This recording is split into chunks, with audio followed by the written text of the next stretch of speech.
1절부터 우리 2절까지 보겠습니다.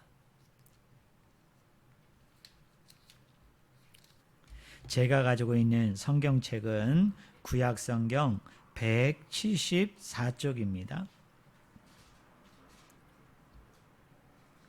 구약성경 174쪽 레위기 19장 1절부터 2절까지 제가 읽어드립니다. 레위기 19장 1절부터 2절 제가 읽어드립니다. 여호와께서 모세에게 말씀하여 이르시되 너는 이스라엘 자손의 온 회중에게 말하여 이르라. 너희는 거룩하라. 이는 나 여호와 너희 하나님이 거룩함이니라. 아멘. 오늘 같이 읽은 본문 말씀을 가지고 하나님을 믿는 백성으로서의 정체성, 거룩하라 라는 제목으로 같이 하나님의 말씀을 우리가 나누기를 원합니다. 제가 저번 주에 레위기 1장을 설교했는데요. 그때 제가 이런 말씀을 드렸습니다. 레위기는 크게 두 가지 구조를 가지고 있다. 그 내용을 보면요. 1장부터 16장까지는 이 하나님께 나아가는 제사, 하나님께 나아가는 예배에 대해서 설명을 하고 있고요. 후반부인 17장부터 26장까지는 이제 하나님께 나아가는 이 예배, 하나님께 나아가는 제사로서의 이 큰 은혜, 큰 사랑을 힘입은 이스라엘 백성들이 오늘날로 얘기하면 하나님께 예배를 드리는 이 특권, 이 은혜, 이 사랑을 받은 성도들이 일상 속에서 어떻게 살아가야 되는지 그 거룩한 생활, 거룩한 모범에 대해서 쭉 설명하고 있다고 제가 말씀을 드렸습니다. 그래서 많은 성경학자들은 이 17장부터 26장까지를 일명 뭐라고 얘기하느냐? 성결법전이다. 그렇게 이야기합니다. 우리 성도님들 한번 따라해 보실래요? 성결법전. 네. 어떻게 하면은 우리가 세상 사람들과 구별되어져서 분리되어져서 한 명의 그리스도인으로 또 한 명의 성도로서 한 명의 예배자로서 그들과는 구별되고 분리되는 거룩한 생활을 유지할까? 거룩한 생활을 살 수 있는가? 그 지침에 대해서 그 규정에 대해서 일일이 설명하고 있는 것이 레위기 후반부의 내용입니다. 오늘 우리가 읽은 레위기 19장 이 전체의 말씀은 이 앞뒤에 나와 있는 18장과 20장 이 중간 사이에 위치하고 있죠. 여러분 레위기 18장을 보면은 어떤 내용이 소개되고 있느냐면 이 고대 시대에 지금은 그런 일이 없습니다만은 이게 아무래도 고대 시대이다 보니까 그 당시에 살고 있었던 사람들이 많이 지은 죄 중에 여러 가지 죄가 소개됩니다만은 두 가지 죄가 소개됩니다. 하나는 근친상간의 죄예요. 그리고 또 하나는 남자들끼리 동성애를 하는 죄를 소개하고 있습니다. 그러면서 뭡니까? 이 근친상간의 죄를 금해야 된다. 또 남자들끼리 이 성을 나누는 동성애를 금해야 된다는 말씀이 레위기서 18장에 소개됩니다. 그리고 레위기 20장을 보면은 똑같은 내용이 나와요. 근친상간의 죄를 금해야 되고 또 남자들끼리 서로 동성애하는 것을 금해야 된다는 거예요. 그럼 우리 성도님들 여기서 우리가 좀 의심을 가져야 되죠. 의구심을 가져야 되죠. 그게 뭐냐면 왜 18장과 왜 20장은 이렇게 똑같은 내용을 소개했을까? 왜 똑같은 내용을 반복했을까? 왜 그랬을 것 같아요? 강조하기 위한 것이죠. 그럼 왜 똑같은 내용을 이렇게 한 번도 아니라 두 번이나 강조를 했을까요? 그만큼 고대 사회 안에서는 근친상간이 빈번히 일어났다는 거예요. 근친상간의 죄가 아주 자주 일어났다는 거예요. 또 뭡니까? 남자와 남자 사이에 동성애하는 일들이 빈번하게 일어난 거예요. 그래서 레위기를 기록했던 저자가 2번이나 반복해서 이 이야기를 합니다. 그런데 이 18장과 20장에 이 두 가지 내용 중에 중간에 뭐가 끼어 있어요? 레위기 19장이 여러분 위치하고 있어요. 그러면서 오늘 2절 말씀을 한번 보세요. 2절 말씀에 이렇게 얘기합니다. 너는 이스라엘 자손의 온 회중에게 말하여 이르라. 너희는 거룩하라. 이는 나 여호와 너희 하나님이 거룩함이니라. 한마디로 얘기하면 뭡니까? 하나님이 거룩하니 너희도 뭐하라? 거룩해야 된다라고 얘기합니다. 여러분이 거룩의 의미가 가지고 있는 게 뭐예요? 구별되다, 분리되다 라는 의미예요. 구별된 삶을 살아야 된다. 분리된 삶을 살아야 된다. 그러면 어디로부터의 분리일까요? 여러분, 어디로부터의 구별입니까? 아까 제가 말씀한 것처럼 18장과 20장은 똑같은 내용을 말하고 있다고 얘기하죠. 그게 뭐예요? 세상 사람들이 근친상간을 행해요. 너무나 빈번히 행하는 거예요.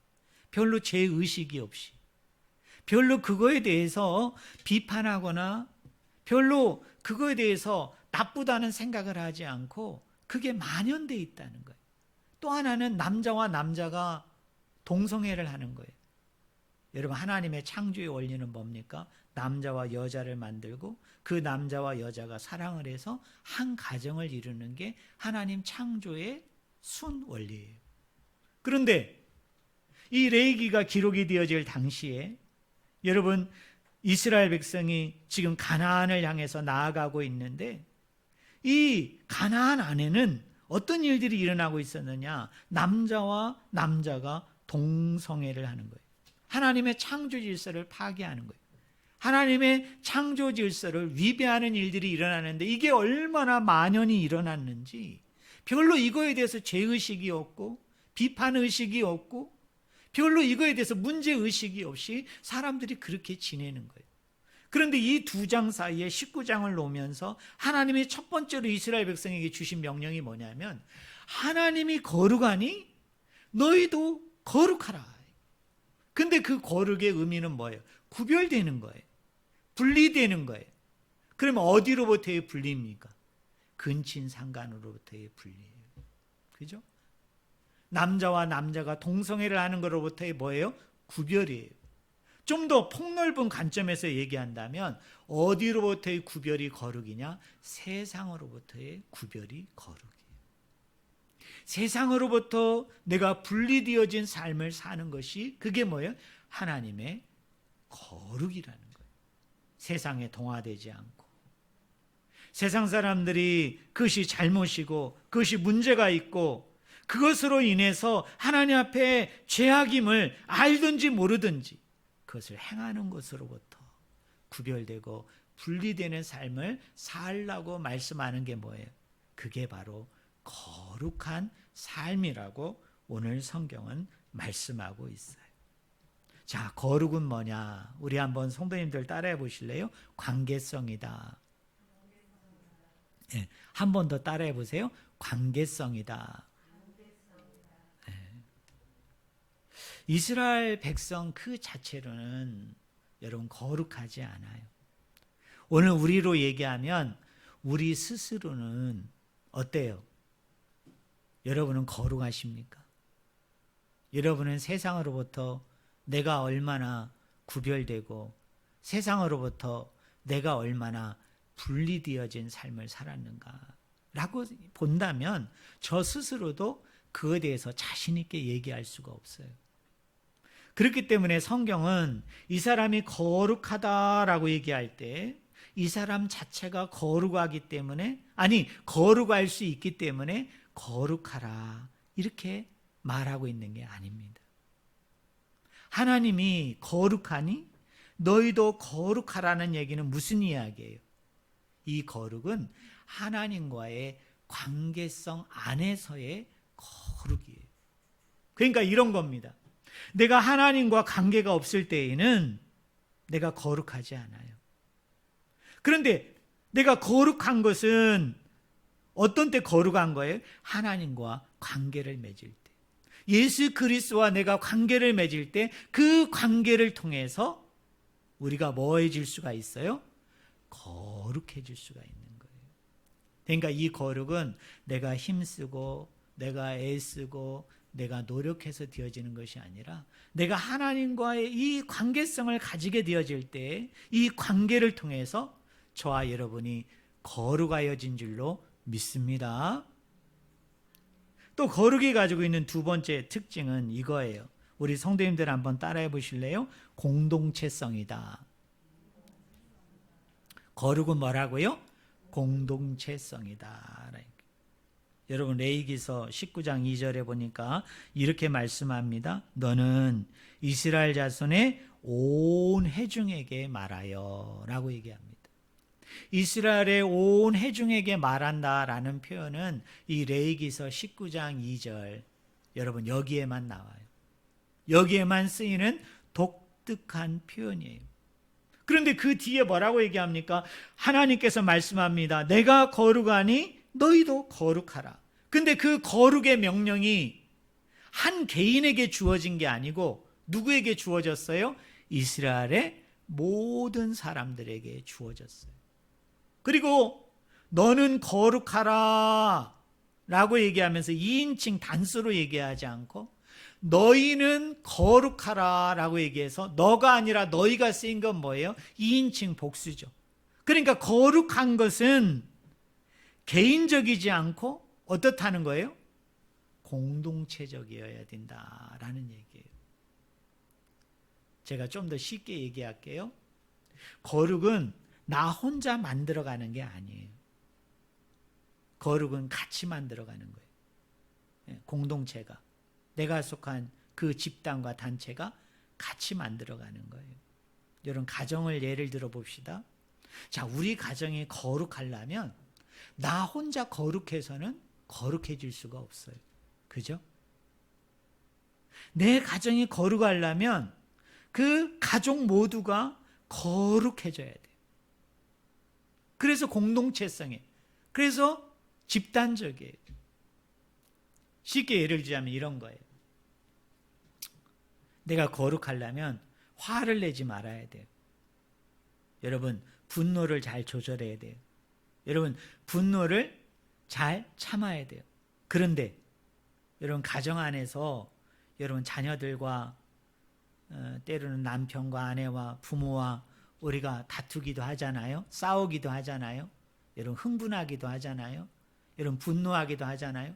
그런데 그게 나 혼자 그 화를 안 내고 나 혼자 분노를 안 내고 나 혼자 싸우지 않으려고 해서 여러분 되나요?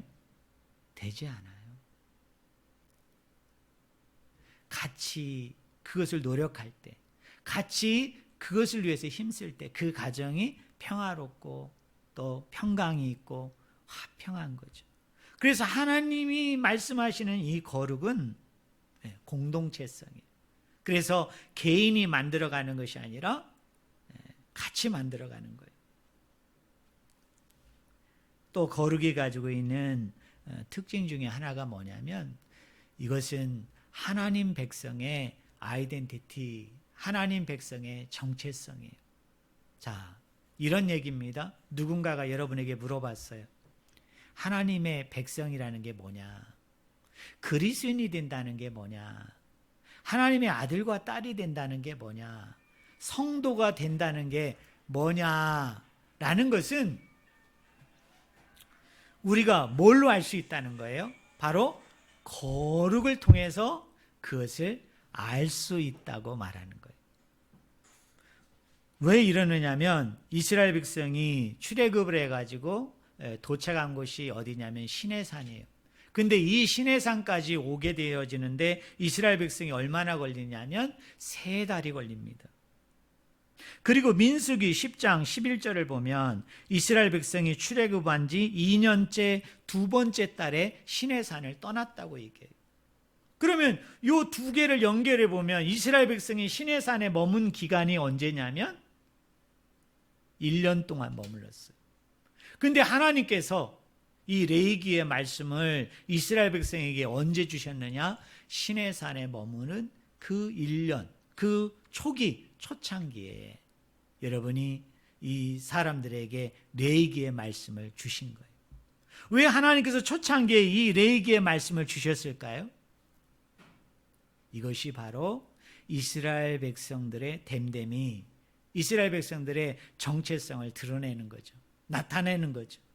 자, 이스라엘 백성이 하나님 백성이 됨에 있어서 그 정체성이 뭐냐? 그 본질이 뭐냐? 그 핵심이 뭐냐? 우리 한번 따라해 보겠습니다. 하나님의 거룩. 뭐라고요? 하나님의 거룩이에요. 그러니까 우리 성도님들이 거룩을 유지하고 거룩한 삶을 살 때 여러분이 하나님의 백성이에요. 그러나 우리가 뭐하지 않으면, 거룩한 백성으로 거룩한 삶을 영위하지 아니하면 우리가 하나님 백성이라고 얘기할 수가 없는 거예요. 자, 좀 더 우리가 깊이 한번 들어가 보겠습니다. 레위기서 19장 3절부터 37절을 보면은 이 거룩이라는 주제를 가지고 예배와 관련해서 또 이웃 사람들과 관련해서 우리 하나님께서 하나하나를 설명해 주십니다. 근데 한 가지 놀라운 건 뭐냐면 1장부터 26장까지 보면은 이 레위기 19장처럼 이렇게 복잡하지 않아요. 여러분 레위기 19장에 보면은 그 거룩이 무엇인가를 일상생활 속에서의 예배 생활 속에서의 거룩을 얘기하면서 여러 가지 이야기를 합니다. 다양한 이야기를 해요. 그렇지만 우리가 저번에 레위기서 1장을 살펴봤잖아요. 레위기서 1장은 딱 하나의 이야기를 합니다. 그 이야기가 뭐예요? 5대 제사 중에 뭘 얘기했어요? 번제라는 하나의 이야기를 했어요. 그리고 2장에 가보면 소제에 대해서 이야기하고 또 3장에 가보면 세 번째 제사, 네 번째 제사, 다섯 번째 제사. 그래서 어떤 의미에서 한 장에서 하나의 스토리, 하나의 주제를 다루고 있는 반면에 레위기 19장에서는 놀라웠게도 거룩이라는 큰 주제를 가지고 이야기를 하면서 여러 가지 작은 잡다한 이야기, 복잡한 이야기들을 많이 하고 있다는 거예요. 이것이 우리에게 던져주는 의미 중에 하나가 뭐냐? 거룩은 어떤 특정한 한 부분, 어떤 특정한 한 영역에 국한되지 않는다는 거예요. 우리가 거룩하다, 우리가 거룩해야 된다라고 얘기할 때 그 거룩은 뭐예요? 우리 삶의 전체와 관련이 있다. 우리 삶의 뭐예요? 모든 것과 관련이 있다는 거예요. 제가 어렸을 때 신앙생활을 할 때 교회에서 가장 많이 들었던 이야기가 뭐냐면 이런 거예요. 우리 신앙의 중심은 어디다? 교회다. 그래서 교회에서 잘해야만이 가정이 축복을 받고 직장이 축복을 받고 내가 하는 일이 축복을 받는다. 왜? 모든 일에 있어서, 모든 신앙과 믿음에 있어서 그 중심은 교회이기 때문이다 라고 얘기해서 교회 안과 교회 밖을 구분했어요. 교회와 세상을 구분했어요. 그리고 교회 안에서 이루어지는 것은 뭐예요? 그건 영적인 거고 교회 밖에서 이루어지는 것은 육적인 것이라고 생각을 했어요. 여러분 이게 맞습니까? 성경에서는 그렇게 얘기하지 않아요. 성경에서는 우리 신앙의 중심, 우리 믿음의 중심이 누구냐? 한번 따라해 보실래요? 그리스도. 그리스도가 누굽니까? 예수님이시죠. 예수님이 우리 삶의 중심이 돼야 돼요. 예수님이 내 신앙과 믿음의 중심이 돼야 돼요. 그래서 그 연장선 하나에 뭐가 있어요? 교회가 있고 그 연장선 하나에 가정이 있고 그 연장선 하나에 직장이 있는 거예요. 그래서 신약 성경을 보면 이런 말씀이 있어요. 모든 일을 하되 주께 하듯 하라. 하나님에게 하듯 하라. 예수님에게 하듯 하라. 그 이야기는 뭡니까? 교회에서만 하나님께 충성하고, 교회 안에서만 하나님께 예배하고, 교회 안에서만 하나님께 기도하고, 교회 안에서만 하나님의 말씀을 보는 것이 아니라 네가 교회에서 하는 것처럼 어디에서도 하라? 가정에서도 하고, 직장에서도 하고, 일터에서도 그렇게 하라는 거예요. 오늘 레위기서 19장에 우리에게 보여주는 말씀이 바로 그거예요. 우리가 거룩하다고 얘기할 때 그 거룩하다라는 얘기는 어떤 특정한 영역, 어떤 특정한 한 장소에서만 거룩성을 이야기하는 것이 아니라 너희 삶의 모든 영역에서, 네가 만나는 모든 사람들과의 관계 속에서 하나님 앞에 거룩하라는 거예요. 그 거룩한 삶을 유지하라는 거예요. 그러면서 여러 가지 예를 드는데 저는 크게 네 부분만 살펴보기를 원합니다. 오늘 우리가 읽지는 않았습니다만 레위기서 19장 9절부터 10절을 한번 보세요. 제가 읽어드릴게요. 레위기 19장 9절부터 10절입니다. 제가 읽어드립니다. 너희가 너희 땅에서 곡식을 거둘 때에 너는 밭 모퉁이까지 다 거두지 말고 내 떨어진 이삭도 줍지 말며 내 포도원의 열매를 다 따지 말며 내 포도원에 떨어진 열매도 줍지 말고 가난한 사람과 거류민을 위하여 버려두라. 나는 너희의 하나님 여호와이니라 라고 얘기해요. 여기서는 누구의 거룩을 얘기합니까? 여기에 등장하는 직업군이 뭐예요? 곡식 이야기를 하는 거 보니까 이 사람들은 무슨 일 하는 사람들이에요? 네, 농사 짓는 사람이죠. 네, 농부예요. 자, 하나님께서 내가 거룩하니 너희도 거룩하라. 그럼 어디서 거룩하라는 얘기예요? 첫 번째로 말하는 게 뭐냐면 일터에서 거룩하라.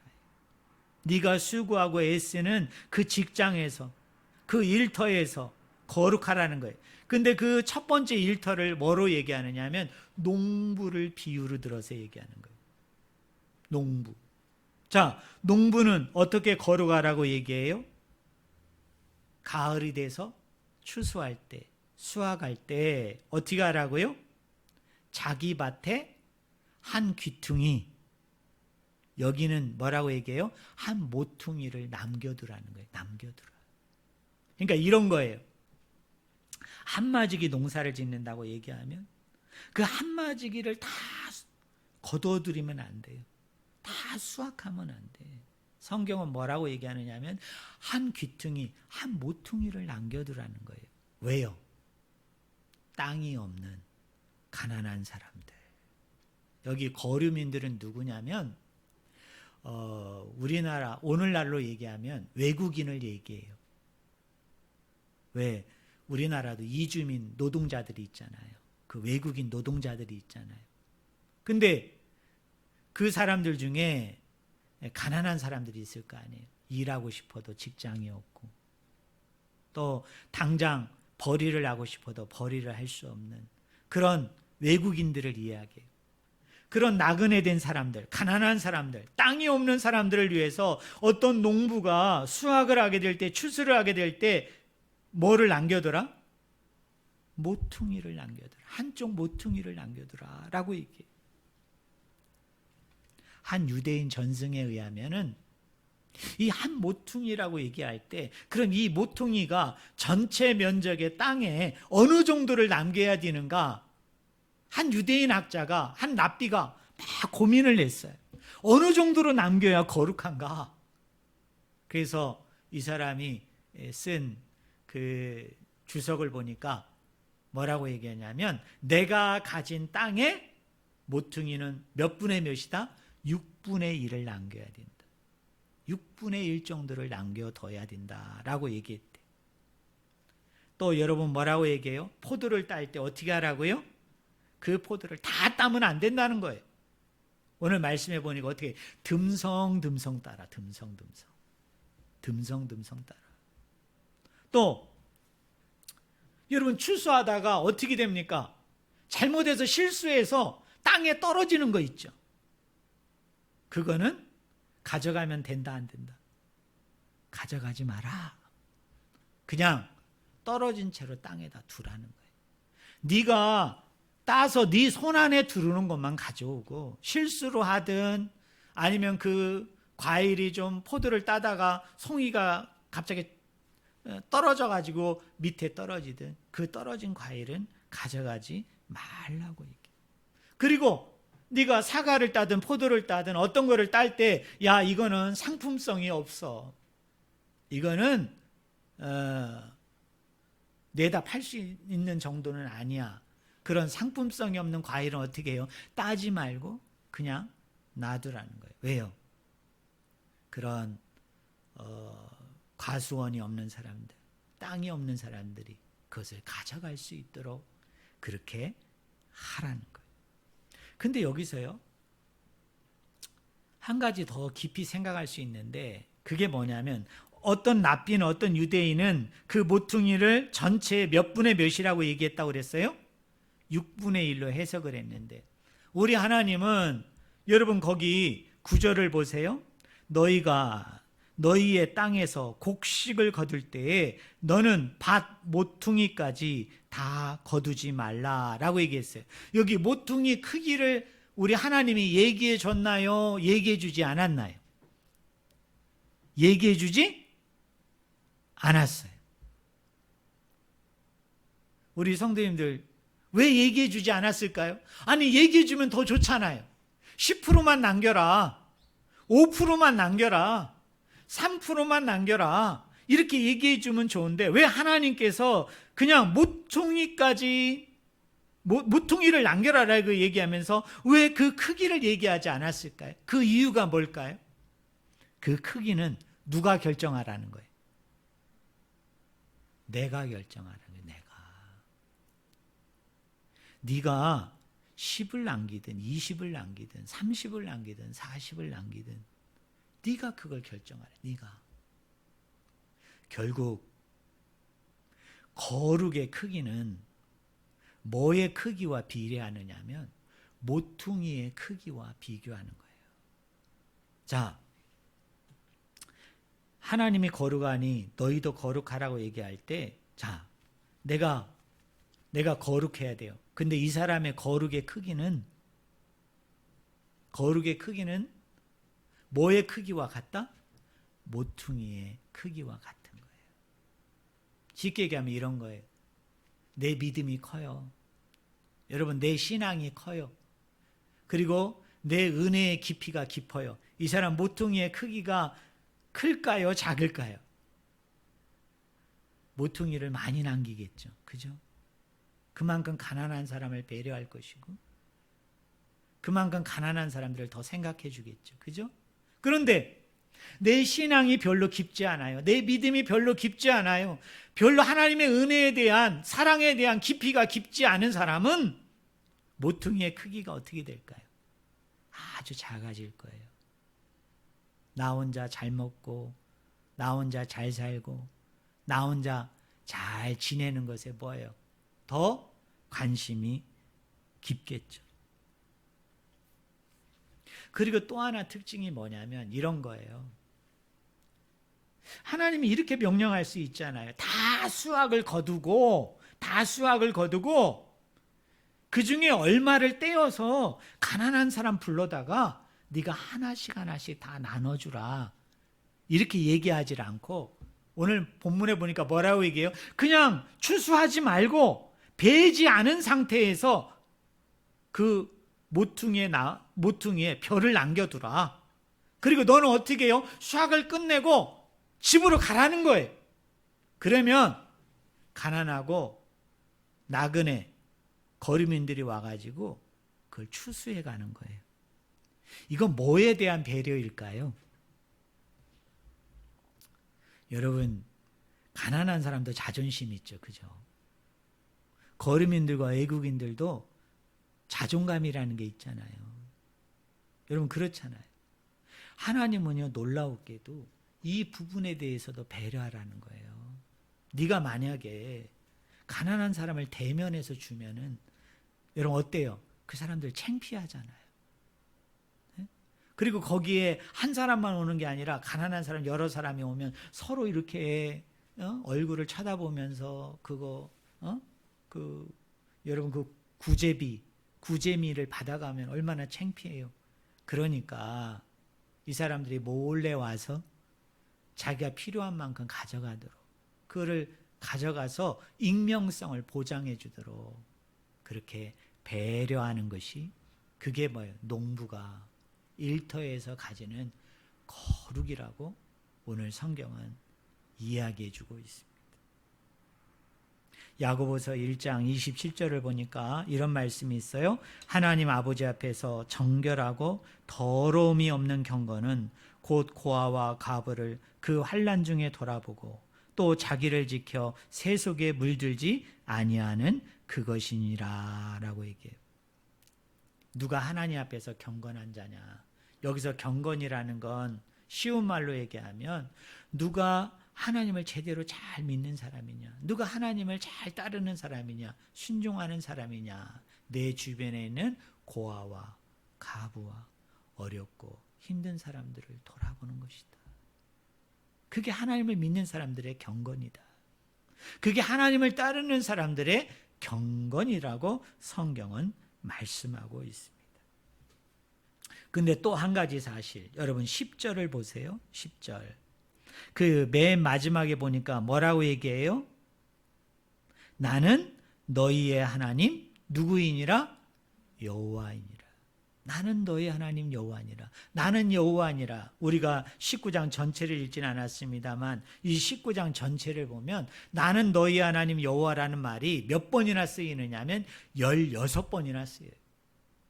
왜 이 말이 16번이나 쓰였을까요? 매번 이 농부의 거룩, 재판관의 거룩, 상인들의 거룩, 여러 사람들의 거룩을 이야기하면서 맨 마지막에 하나님이 반복적으로 쓰이는 말이 있는데 그게 뭐냐면 나는 너희의 하나님 여호와니라, 나는 여호와니라는 말을 계속 써요. 그 이유가 무엇일까요? 그 이유가 있어요. 그게 바로 뭐냐면 이런 거예요. 판모퉁이를 남길 때 농부도 사람인지라 이런 염려와 걱정이 있을 수 있는 거예요. 혹시 내가 가지고 있는 것 중에 10분의 1, 20분의 1, 아니 10%, 5%를 떼낼 때 믿음이 좋고 신앙이 좋고 은혜가 깊은 사람들이야 감사하고 기쁘고 즐거운 마음으로 내놓을 수 있지만 그렇지 않은 사람들은 어떤 염려를 할 수 있을까요? 어떤 두려움을 할 수 있을까요? 뭐예요? 이거 괜히 가난하고 소외되고 힘든 사람에게 줬다가 내년에 내가 정작 뭐가 들면?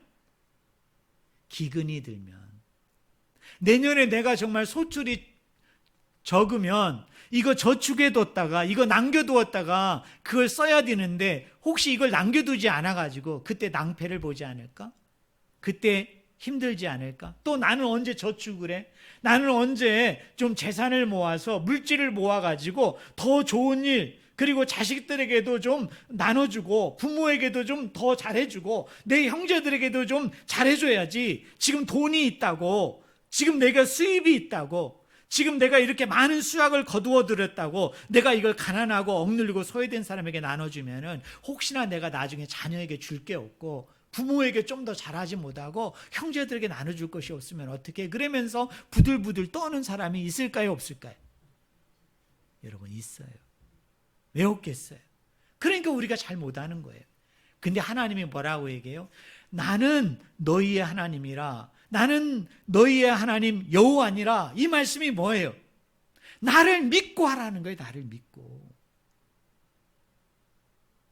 그런 일을 하는 사람, 그리고 그것을 담대함으로 그것을 감당하는 사람에게는 내가 뭐 해주겠다는 거예요? 내가 갚아주겠다. 내가 그런 일이 정말 있을 때, 네가 이런 일을 통해서 뭔가 나중에 힘든 일이 생기거나 곤란한 일이 생기거나 어려운 일이 생길 때는 내가 도와주겠다는 거예요. 그러니 나 하나님을 믿고, 나 여호와 하나님을 믿고, 농부는 농부로서의 그 나눔을 통해서 뭐를 지키라는 거예요? 거룩함을 지키라는 거예요. 좀 더 빨리 진행하겠습니다. 여러분 13절을 보세요. 자, 두 번째 종류의 사람에게 거룩을 이야기합니다. 13절 제가 읽습니다. 너는 내 이웃을 억압하지 말며 착취하지 말며 품꾼의 싹을 아침까지 밤새도록 내게 두지 말며. 이 사람의 직업은 뭐일까요?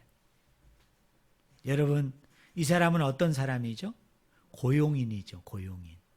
여러분 직장으로 얘기하면 뭐예요? 사장님들이죠. 사장. 네? 대표님들을 얘기하죠. 여러분 기업을 이끌고 있는 사람을 얘기해요.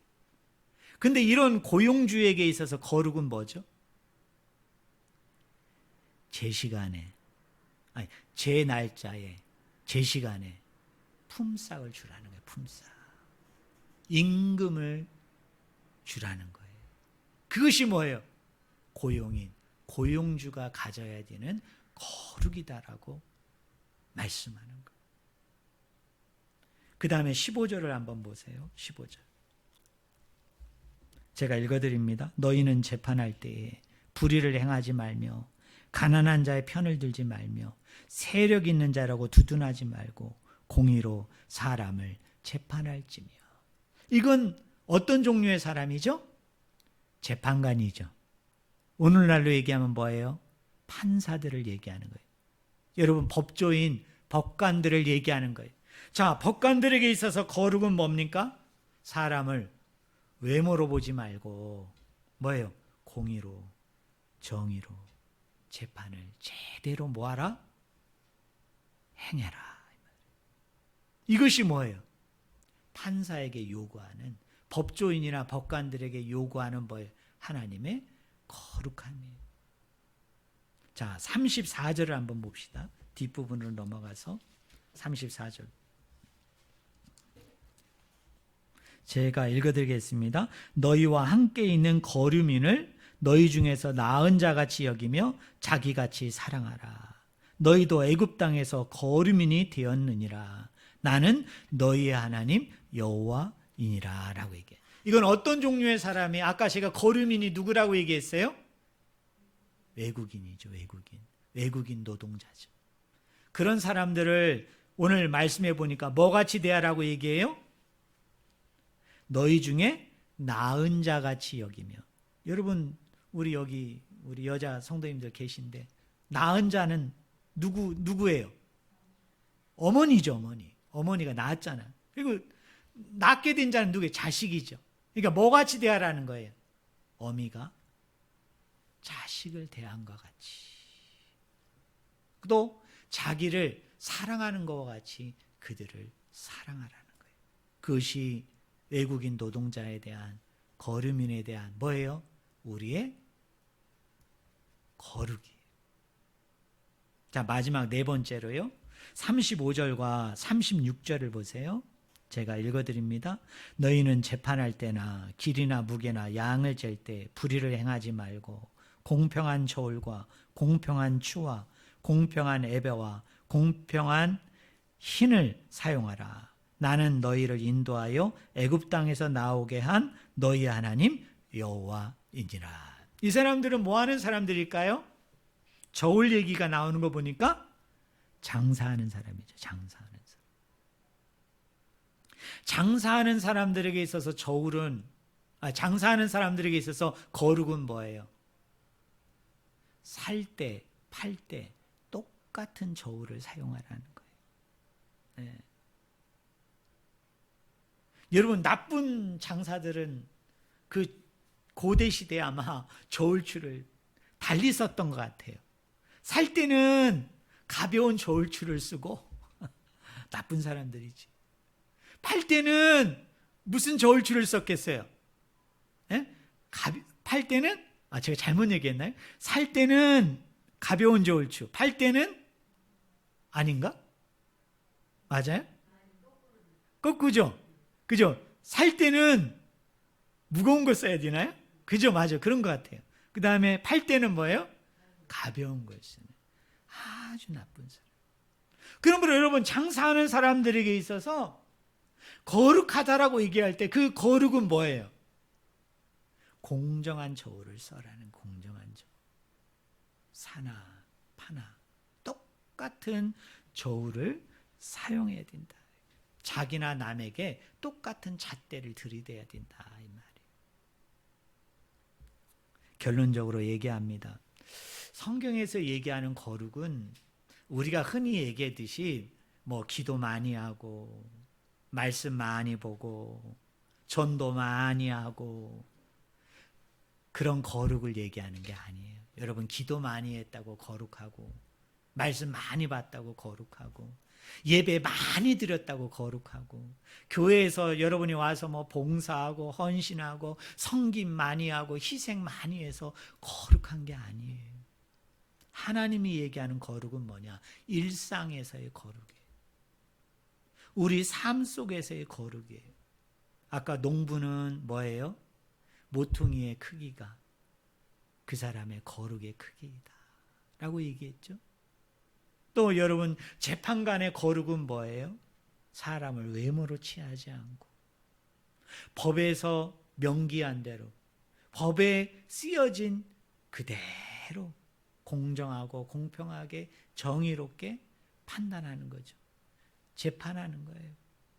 여러분 장사하는 사람들에게 있어서 거룩은 뭐예요? 나나 남에게 똑같은 잣대를 들이대는 거예요. 살 때나 팔 때나 똑같은 저울을 사용하는 것. 바로 그게 거룩이에요.